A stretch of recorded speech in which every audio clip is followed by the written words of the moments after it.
All right. Good morning. Thank you all for coming to our event, Engaging North Korea Through Media, Opportunity and Challenges. It's a pleasure for VOA Korean Service to host this forum. We would like to thank all of our distinguished speakers and our guests for coming down here this morning. Hello, my name is Eun-jang Cho. I'm a reporter with the VOA Korean Service, and I'm also host of VOA Korean Service's weekly discussion show focused solely on North Korea called Washington Talk. I'm going to introduce everybody first and then make a short opening remark and go to the questions.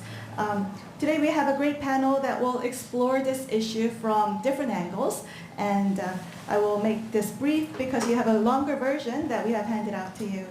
I will start from the other hand. Mr. Dong-hyuk Lee is the chief of the VOA Korean Service, and since joining VOA, Mr. Lee transformed the VOA Korean Service into a leading outlet for North Korean news, original and breaking, and he's also spearheaded efforts to start a new TV team last year. And next to Mr. Dong-hyuk Lee is Ms. Kang In-sun. She's the Washington bureau chief at the Joseonilbo. She's a former member of the editorial board there and was embedded as a war reporter during the war in Iraq in 2003. And at the center is, as we all know, is Ambassador Robert King, is a senior advisor at the CSIS Korea chair. Ambassador King served as special envoy for North Korea human rights issues at the U.S. Department of State from 2009 to 2017. And earlier, Dr. King was staff director of the House Foreign Affairs Committee under Chairman Tom Lantos. And also CSIS, Ms. Marie Dumond is Associate Director and Associate Fellow in the Office of the Korea Chair at the Center for Strategic and International Studies. Ms. Dumond is in charge of CSIS public opinion surveys inside North Korea, which is called A View Inside North Korea. And right next to me is Ms. Jin Lee, the Director of Korea Center Program at the Wilson Center. Ms. Lee is a veteran foreign correspondent and is AP's first Pyongyang bureau chief, and she was first American reporter granted extensive access on the ground in North Korea. Welcome to all of you. Let's give them a hand.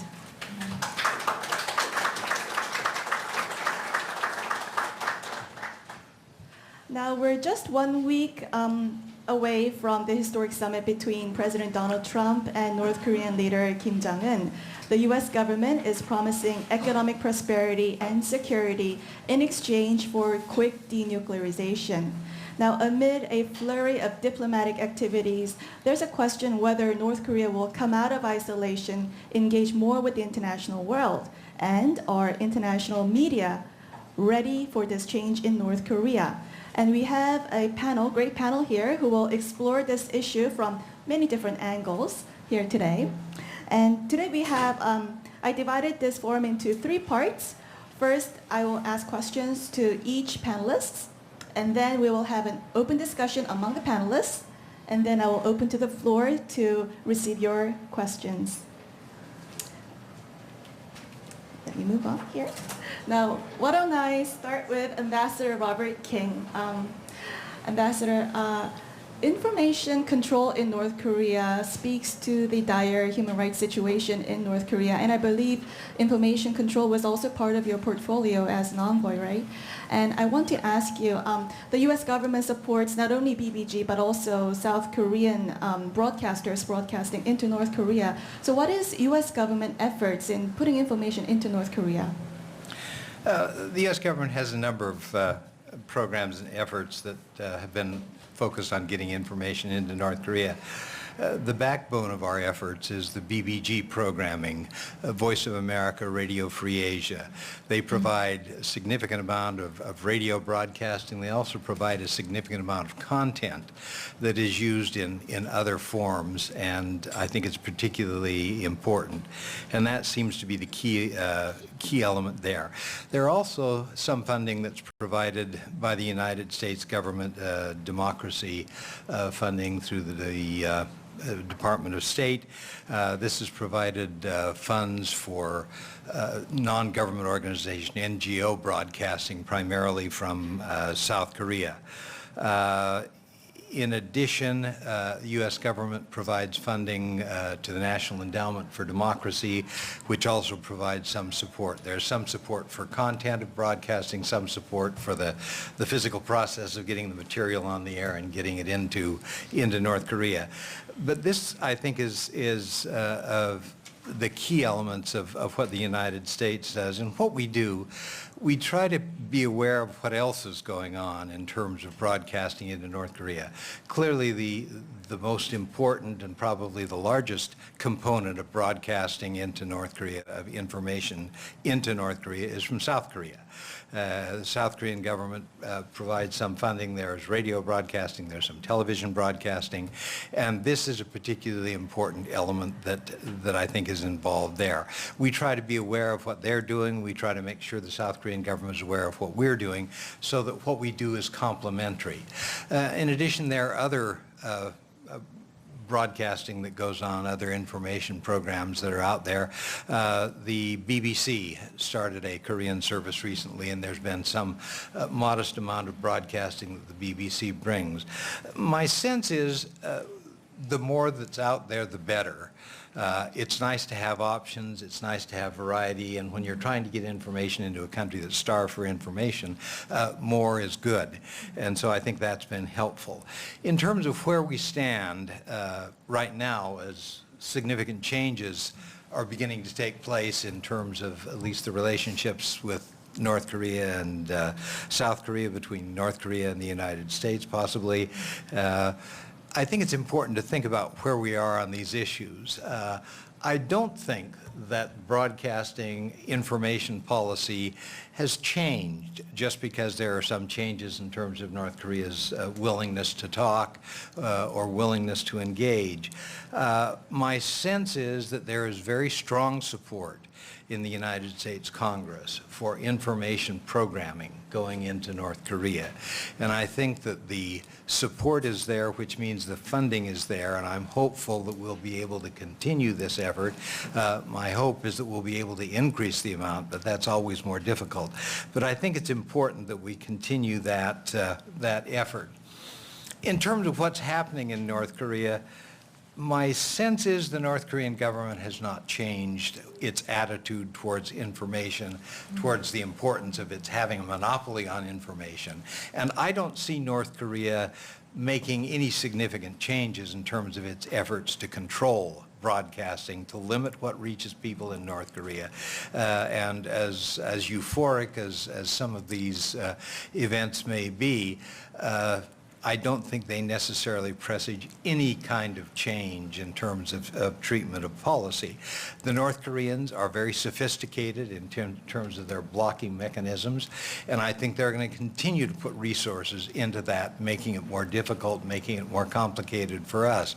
On the other hand, I think we've been, in the past, willing to face the challenge of North Korea, and I think we need to continue to do that. In terms of the North Korean people who don't have access to outside information, I think there is strong interest in outside information. Some people are interested in news, some people are interested in fashion, some people are interested in drama. I think that's going to continue. The one thing that I think may be significant is that in times of political change, there is always an increased interest in news and in trying to get information about what's going on.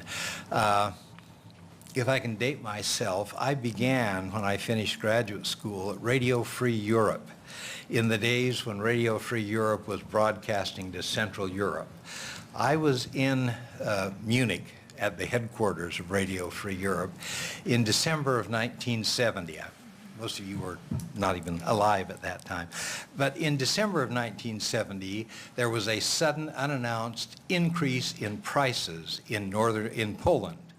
Foodstuffs went up, this kind of thing. All of a sudden, everybody wanted to know what was going on. 62 people were killed in riots that took place.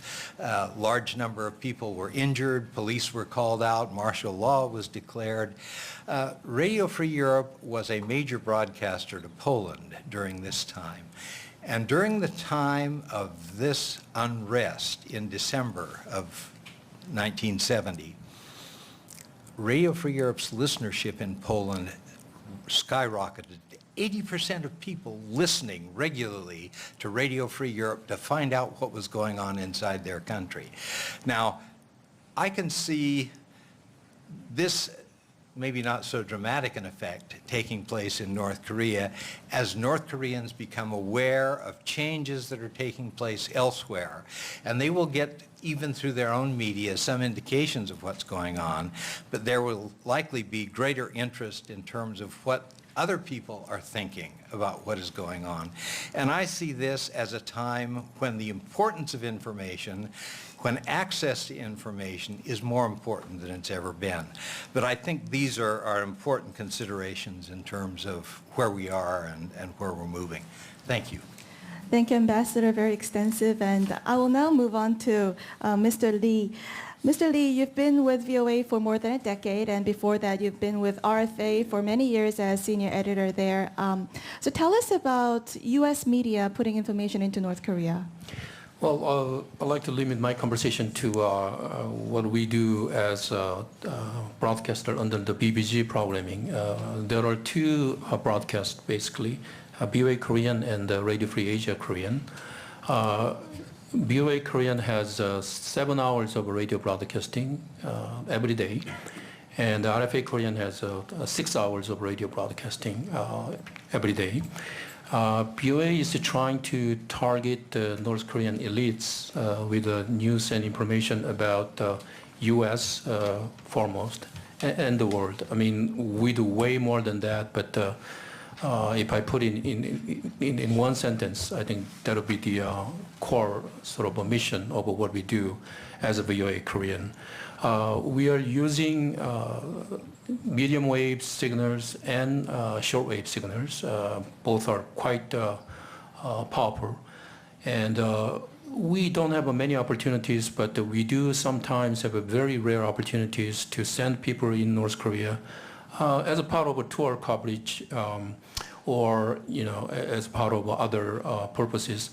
And we have some anecdotes from them, and they tell us that the reception is really loud and clear. So I think we are depending on radio for quite a bit for many, many years, and I think it's still very viable and effective delivery means for VOA and RFA Korean. Early last year, we really did something dramatic. It was a brand new effort.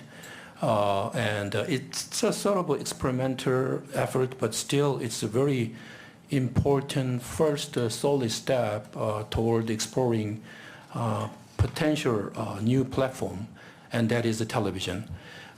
We launched the VOA and RFA both launched the video production team, and VOA has launched 7 programs, some documentary program, feature programs. And then we have a very important 2 news programs. One is Anjung is actually hosting weekly panel discussion, which is quite popular among all the pundits and North Korean experts in this town. Not only that, it is gaining a lot of viewership on YouTube and some other means too.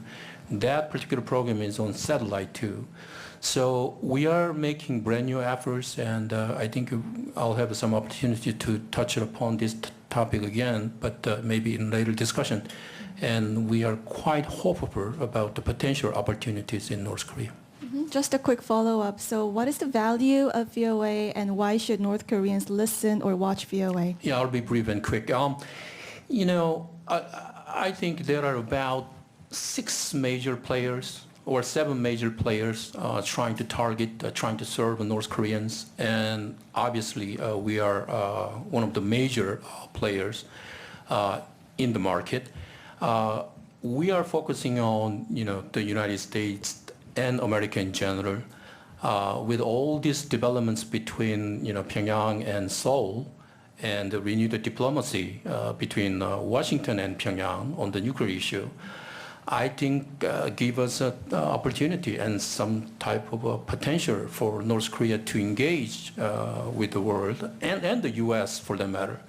And in that process, I think VOA can play a critical role in informing North Korean elites and other people in the country, for that matter, about the U.S. U.S. government policies, and let's say, for example, an ordinary American citizen, how he or she thinks about North Korean, what is going on in the country. So I think we're in the business of informing them, and so that they can make a informed decision about the future of the country and the future relationship with the United States.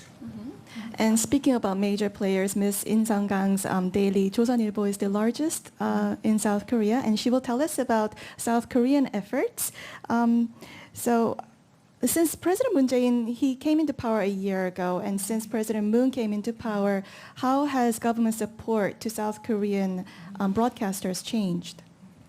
I don't think, that much changes after Moon Jae-in has come to office. So maybe let me start with my experience. Actually, while I was in Korea, I knew that there was something going on about this South Korean broadcasting into North Korea, but I have never heard about that. So last night, for this forum, I just chose one of those YouTube things and listened to that, and to my surprise, it was quite funny.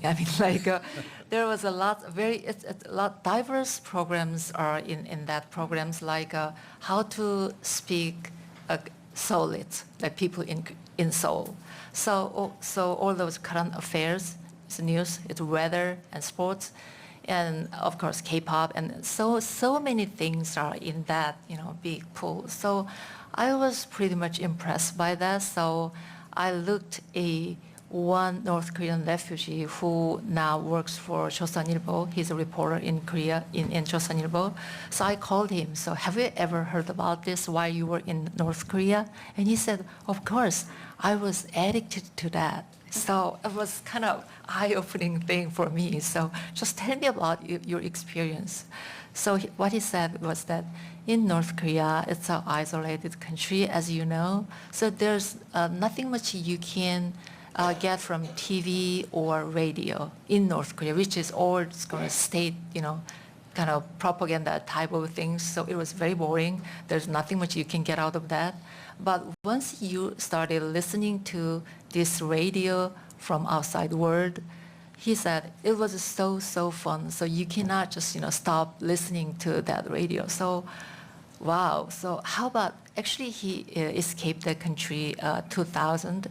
So how about now? Do you think the same thing happened in North Korea now? And he said, of course, it's still there. People still love that one. So what is the means that he could listen, they could listen to all these radio programs? And he said he bought a radio in black market.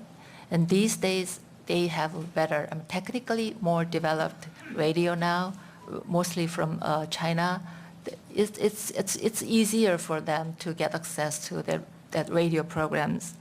So I just checked all the radio stations in Korea, and then KBS has a major force in that area, I think. So they have, we call that 한민족 방송, which is Korean Nation Broadcasting.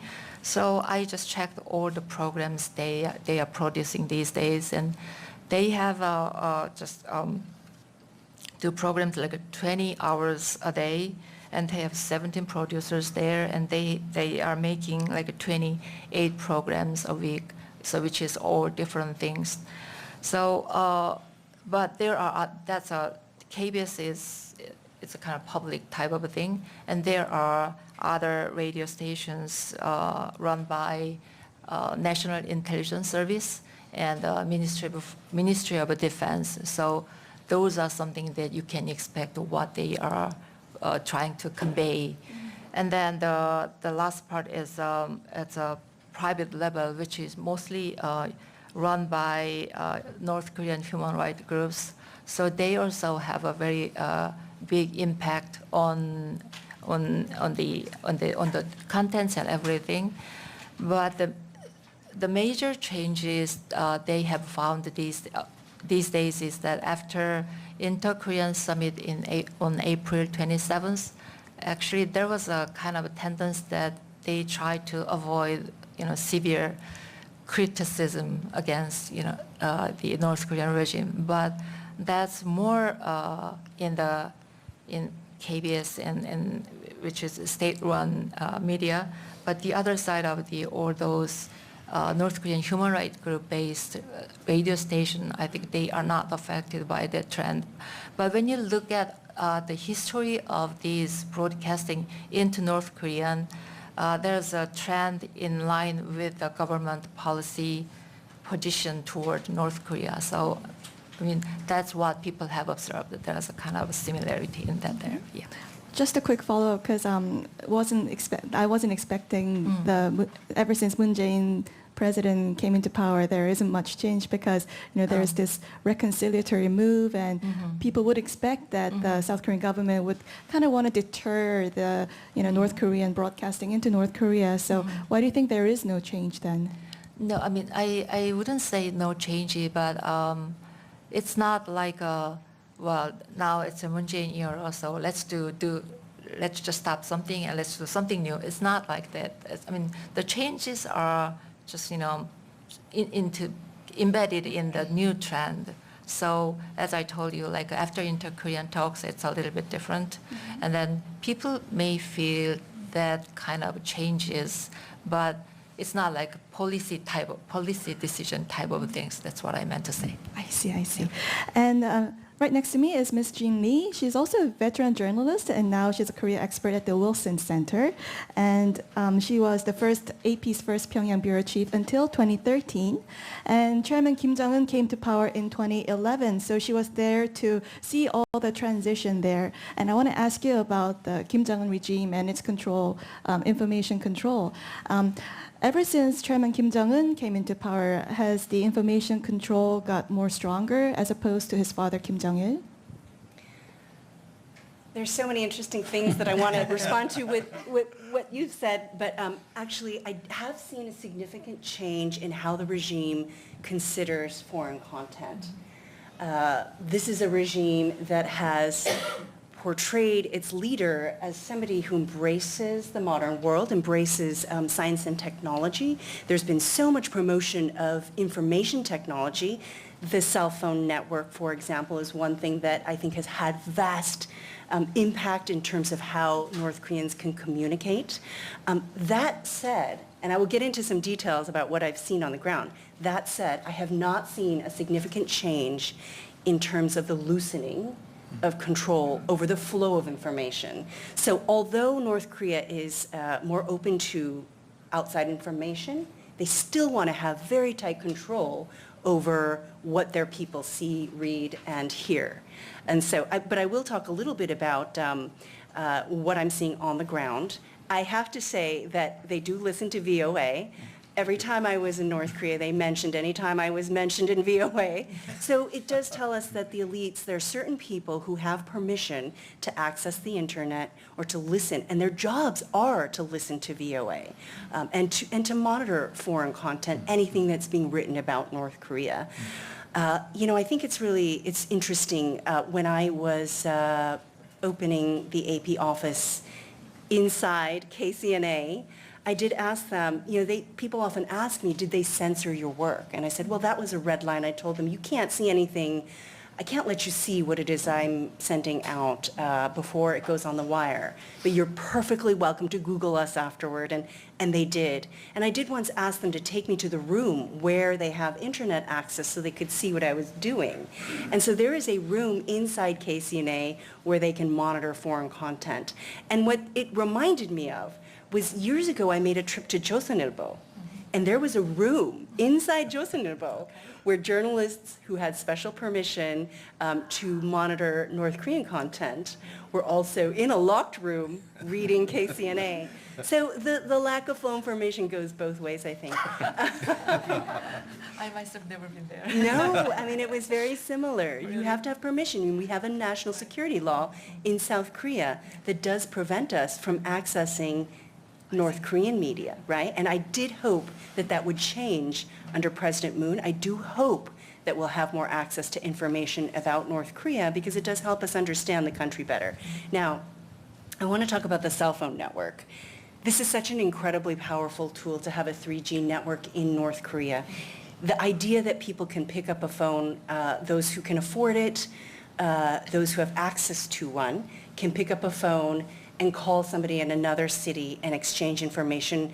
At the time when I first got to North Korea, and I've been going there for 10 years, was powerful. They were so used to getting information that the concept of being able to ask for information was very new to them. I think this is a very powerful tool that you're giving the people.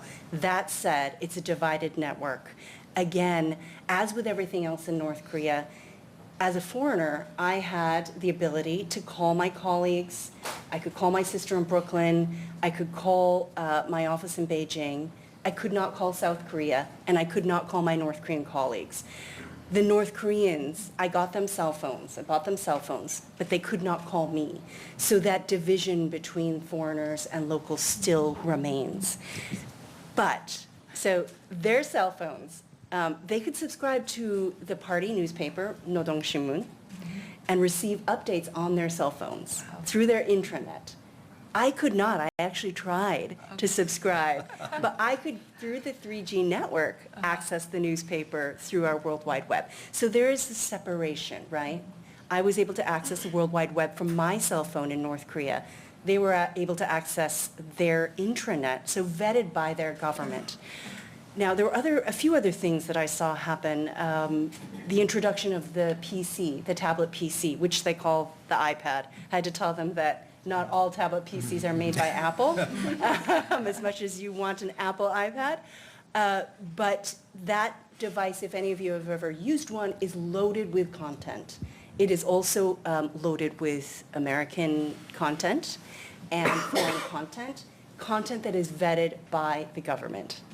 I should also mention that during my time there, we saw the introduction of, I should say, the resurrection of an educational channel that showed foreign content 3 times a week. One day it was English language programming, lots of Disney cartoons, and that is actually that is the only sanctioned American content that I've seen. And we have seen, some of you may have seen the broadcast of some Disney characters who are prancing around on stage on state TV. So we do see Disney characters quite a bit. That's the only sanctioned American content that I think I've seen. One day a week they have Chinese content, and one day a week they have Russian content. Now, it wasn't unusual for me on a weekend to turn the TV on in Pyongyang and see foreign movies. So I saw everything from Crouching Tiger, Hidden Dragon to Russian soap operas. So just remember that there is some foreign content. It's just that the regime wants to control it. Along with foreign content on devices and TV, these e-libraries that we're seeing opening up at Kim Il-sung University, at the Grand People's Study House, at the new Science and Technology Center that is shaped like an atom. It's amazing what kind of things I've seen students viewing on the computers at those centers, everything from tutorials on how to play golf to cartoons. All of it is foreign content that I've seen, but vetted by the regime. So there is a hunger for foreign content and more of an acceptance by the regime that they can learn from it, but they want to make sure that they have control over it.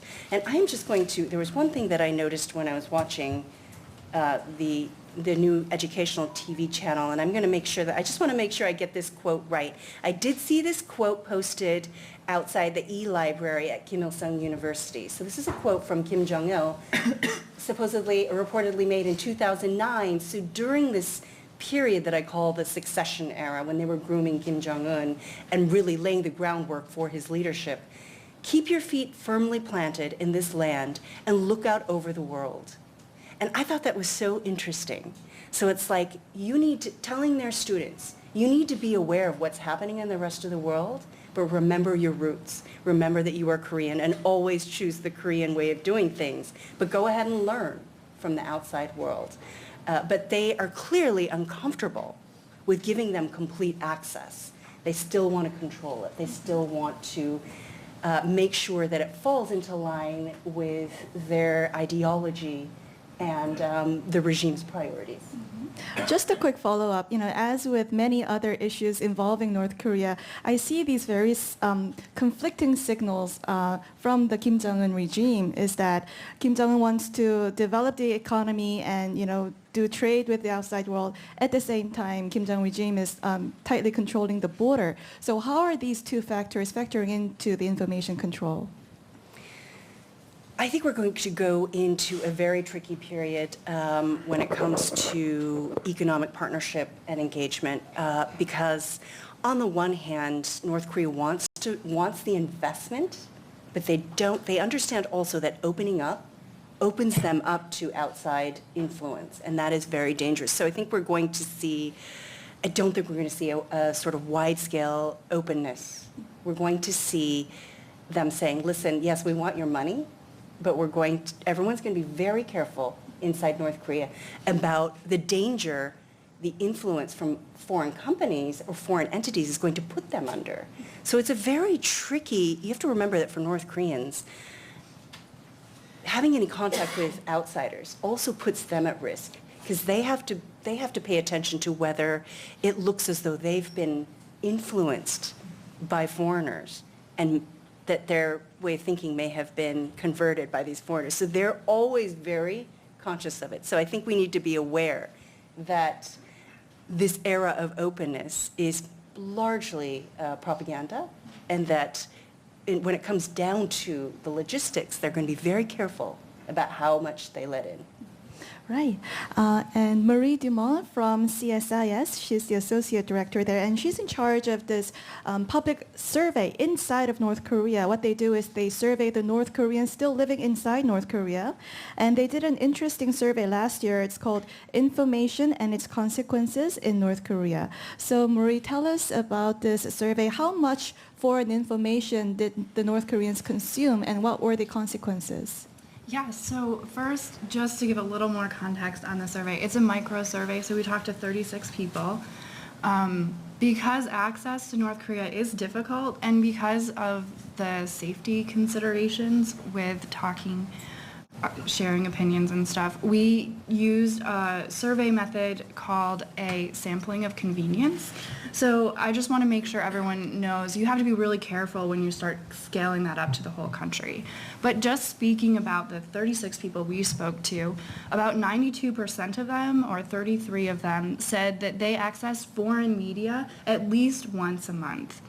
When we looked at whether they were near the border or they were in provinces that were further away, that really didn't matter. Where they were located didn't seem to influence how often they were able to access it. So geography, that said to us, geography wasn't causing a hindrance to the flow of information. They could access it anywhere in the country, and this we know from surveys and testimony from people who have since left North Korea and are living in other countries. When you talk to them, they say people share information through a person-to-person network or in markets, which is a big place where they will get the cell phones or the DVDs or access to radios. So that is that can be accessed throughout the whole country. While access does seem to be available, and quite a number of people seem to be using it quite frequently, there are significant consequences to accessing outside information that's not allowed. We heard a lot about how they're carefully controlling it. In the 2014, the UN Commission of Inquiry found that there were grave human rights abuses around the control of outside information, and that type of information are things such as South Korean dramas and radio broadcast telephones, not necessarily things you would typically consider as seditious material, but nonetheless strictly controlled. Some North Korean laws, one for example, it says that if you're found possessing culturally inappropriate content or distributing it, you can receive anywhere between 3 to 15 years in a labor camp. Some other escapees have testified that particularly sensitive information, such as some South Korean dramas or items like the Christian Bible, that can result in a death sentence. And so that doesn't happen for all types of media or for all people, but the consequences for accessing this type of information can be very grave. And how often did they, how did the foreign media being integrated into their daily lives? Yeah, so like I said, the majority of them, 92%, accessed at least once a month. 6 of the people that we talked to accessed it every day, which is impressive. I do not access foreign media every day. So this is a big part of their lives. 12 of them said they accessed it at least once a week, and then the 15 remaining said that they had accessed it at least once a month. So something that they are regularly going to. We didn't ask them specifically what type of foreign media they are accessing, so this could be entertainment type things, dramas, TV shows, K-pop, or it could be more informational news or current events, weather reports. So we didn't ask them exactly what. Interestingly, of the ones who had accessed, 32 of them said that they found the information from the outside world that they had accessed to be actually useful for their daily lives. So it wasn't something that they weren't interested in or wasn't something that they found use for, but they actually found the outside information to be quite useful for their daily lives. All right. I've already gained so much insight listening from these great speakers for the half an hour.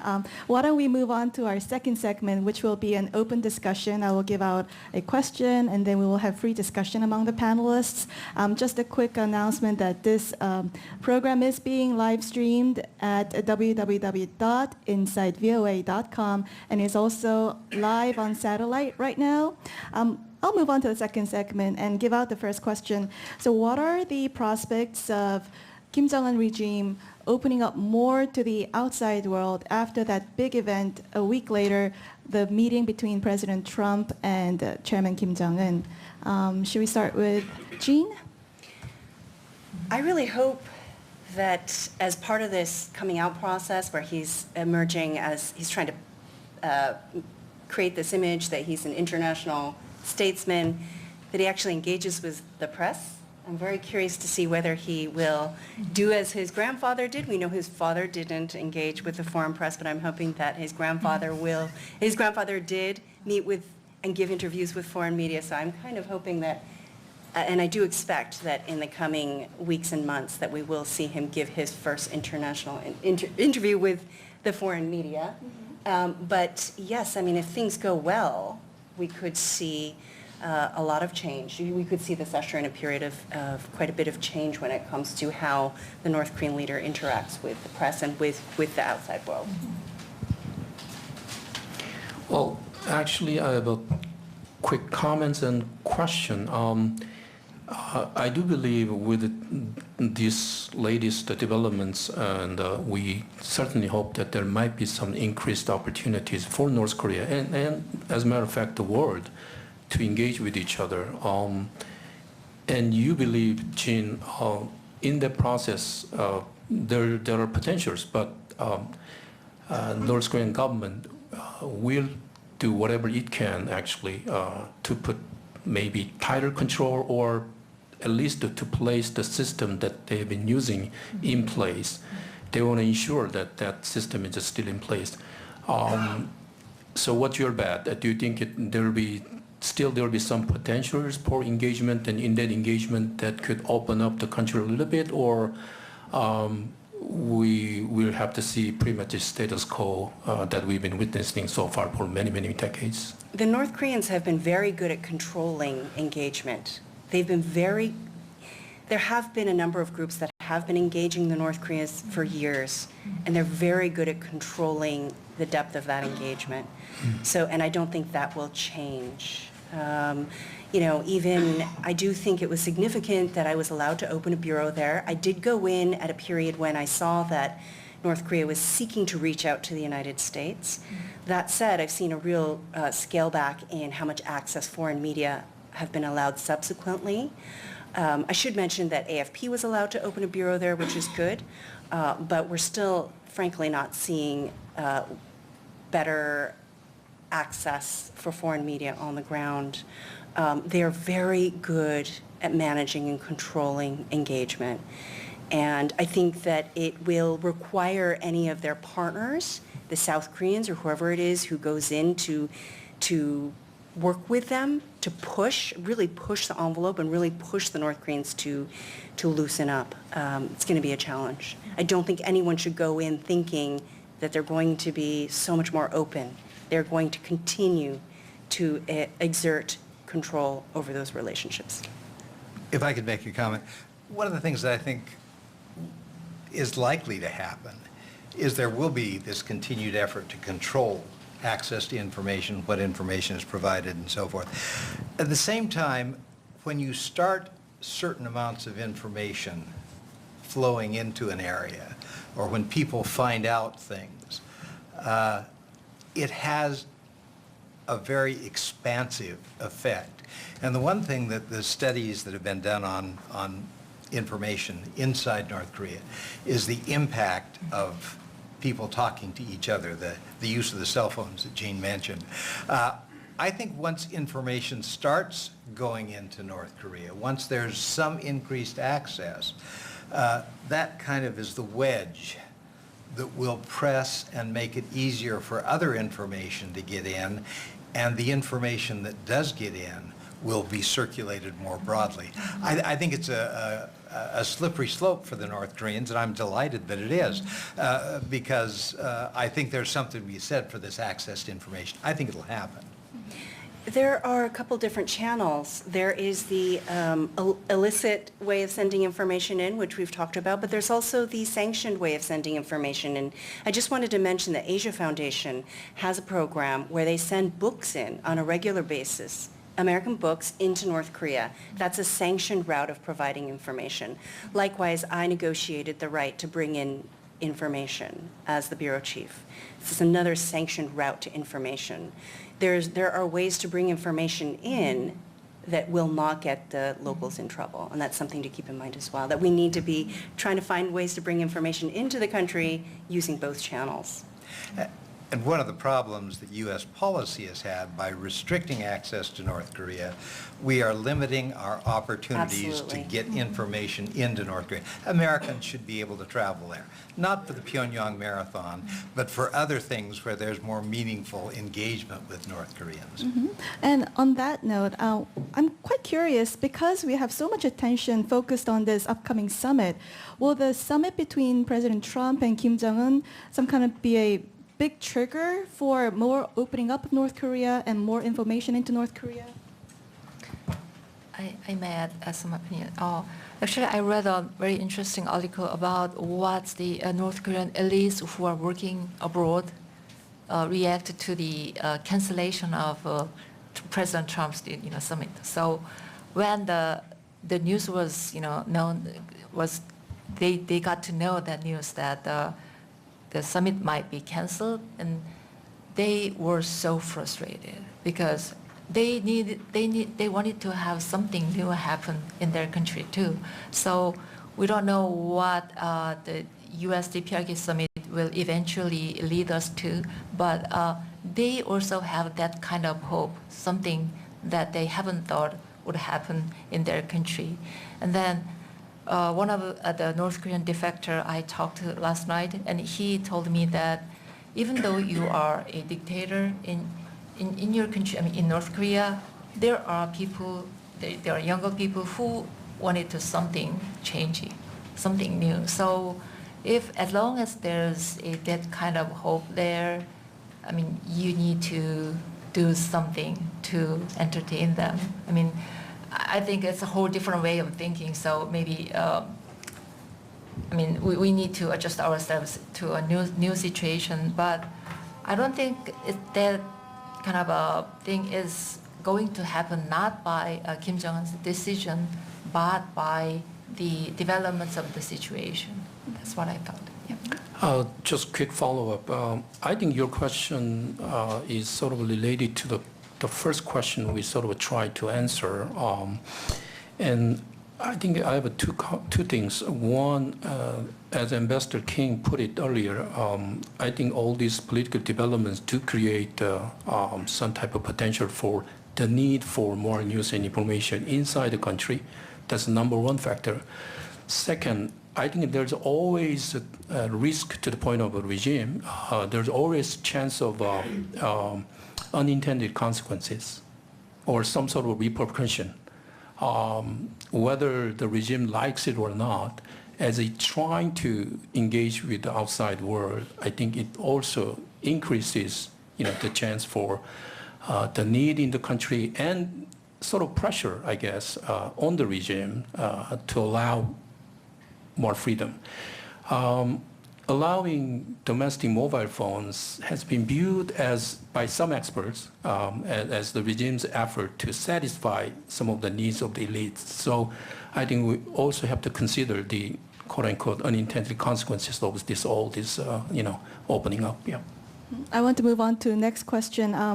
So what should be the role of South Korean government and the U.S. government in future endeavors in putting information into North Korea? Ambassador King. You can start. The first thing is that they should work together. It seems to me that we are much more successful if we're cooperating. And we have had, during the time that I was the special envoy, we had a very good relationship with the South Korean government. And I think that it's important that both sides see this as an effort that we're both engaged in.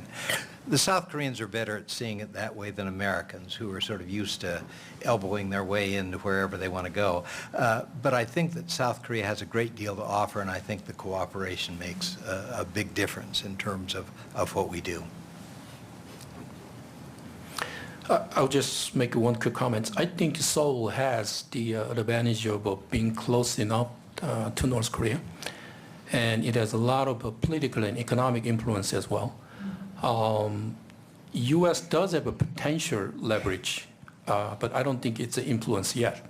So I think, as Dr. King suggested, there got to be some sort of a close coordination between two allies here.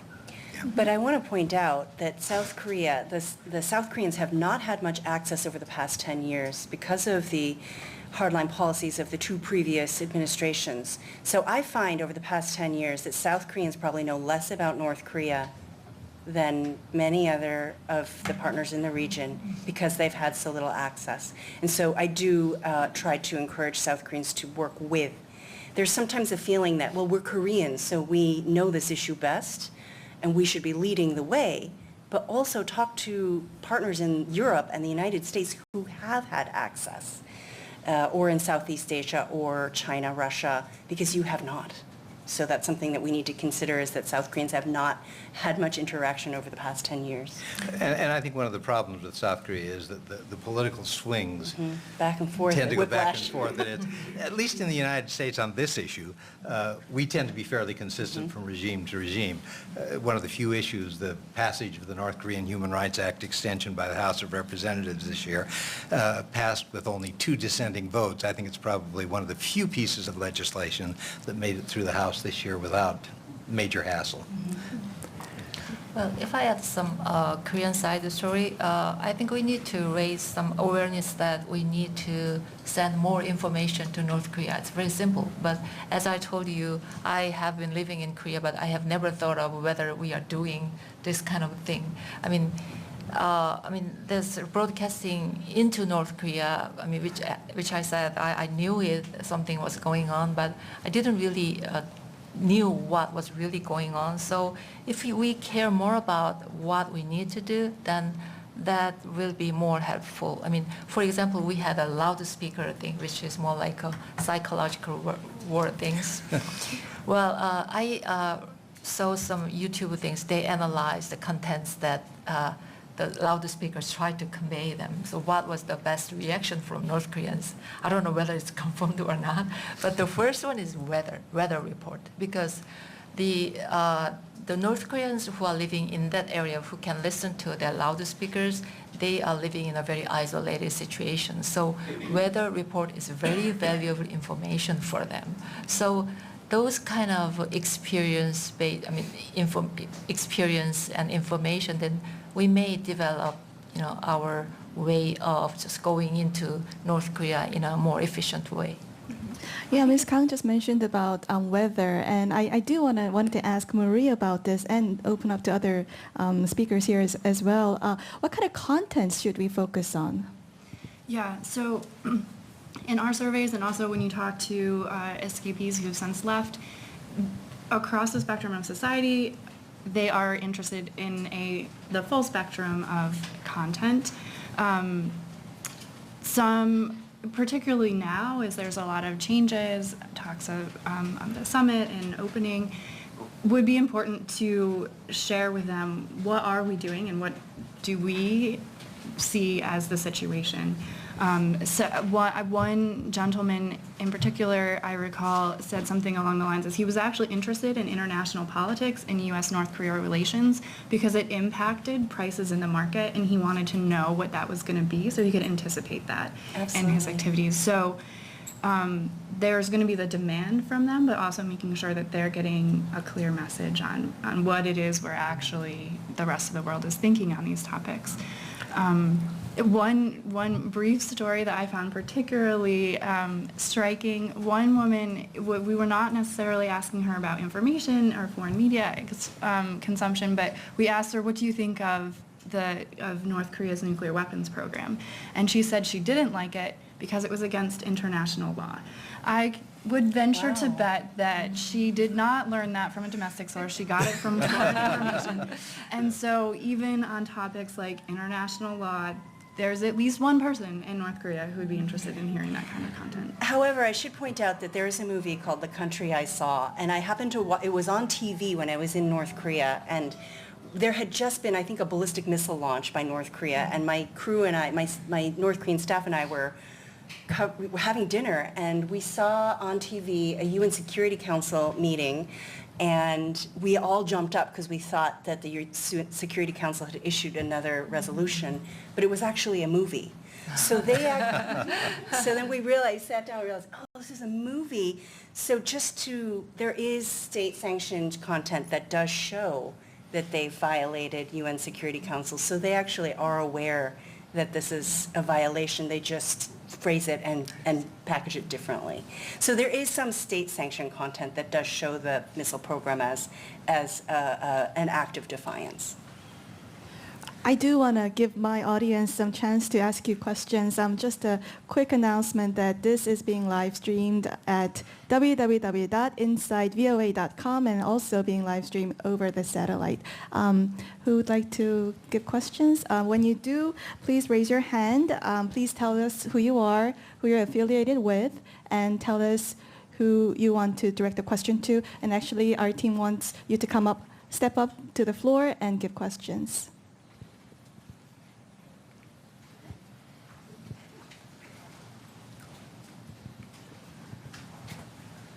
Hi, my name is Abdul. I'm a PhD student at Florida International and working with BBG as an intern.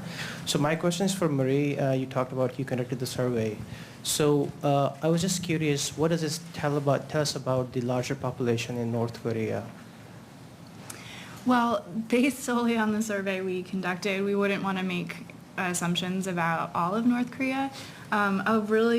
It does help to see what people living in North Korea are thinking. So we got statements from people who are actually still living there. A way that we like to analyze the information and try and make broader implications is by looking at what other escapees, defectors in other countries are saying. And for the most part, it is along the same lines. Now, of course, defectors and escapees, they do not necessarily represent the entire country. They've already voted with their feet and left the country. So they're not necessarily representative of the entire population either, but you do start seeing a bigger picture by talking to people who are currently in the country, people who've gotten to travel there, and in combination with those to kind of get a sense of what are people actually thinking as they're living there now. We're waiting for another question.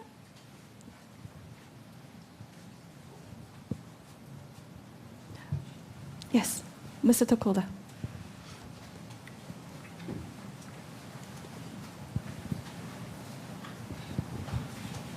Yeah, I'm Mark Tokel of the Korea Economic Institute. My question is really for anyone. If you could put one or two items on the list of U.S. asks or requests for the upcoming summit, what would you ask North Korea to do? There's so many. Where do we begin? Are you specifically talking about the broadcasting efforts outside to? Well, I would ask the regime to allow us a bureau in Pyongyang. Well, you might have to ask the U.S. Treasury to alleviate some of the sanctions. I that know you've prevail. dealt with a lot of things, and that's why I need to talk to you.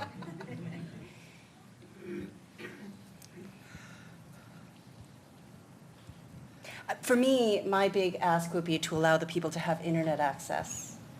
I think that that would be a big step toward giving them access to information and showing that you are ready to join the rest of the world in giving your people the freedom to information. I think I would echo what Jeannie just said. I think that might be the most closest thing you can imagine or speculate in terms of the regime trying to make efforts to ease a little bit of restriction on its information, control. Yeah. The difficulty of dealing with the context in which these issues are going to be raised is that there's a lot of distrust on both sides. And just as the Libya model is not likely to be a way that's going to solve the problem of nuclear weapons, I think when we look at information, we've got to be careful not to take a Libya approach as well. We need to sort of wedge the door open a little bit at first, and the more we open the door, the easier it's going to be to push it further. My sense is that any kind of activities that involve engagement between North Koreans and Americans, in particular looking at our situation, and the same thing I think is true with South Koreans as well, is going to be helpful. Access to information, I don't think they're going to start by allowing access to the internet, but they might start by allowing the Pyongyang Symphony to come to New York, and by having some kind of exchanges. There's an advantage in bringing a symphony orchestra to the United States. In the first place, most security officials don't play violin, which means you're going to get 100 people here who aren't security people. Now, they will be surrounded by security people, but these are people who are going to get an impression of what the United States is like. And I think what we've got to do is look at some modest steps that we can take and push the door a little bit open, and then we can kind of elbow our way in later. Next question? Yes. Resai Poch from the Khmer service at VOA. I know this is very early stage and the summit has not taken place yet, but in the long run, does anybody, any of you think that reunification is possible?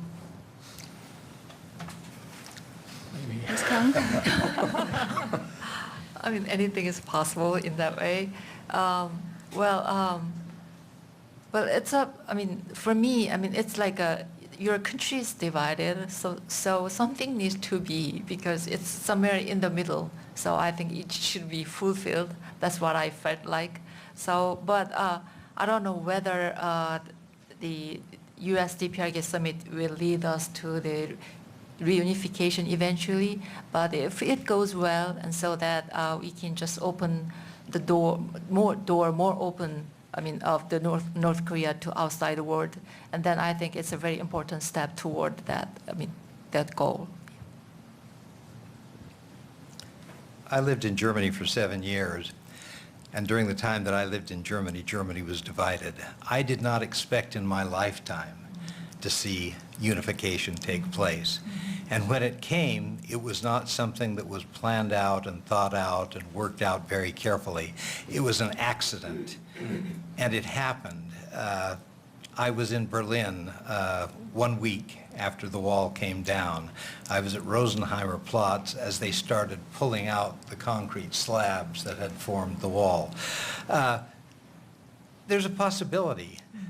How we do it, I'm not sure. And I'm not sure that people looking at Germany in 1980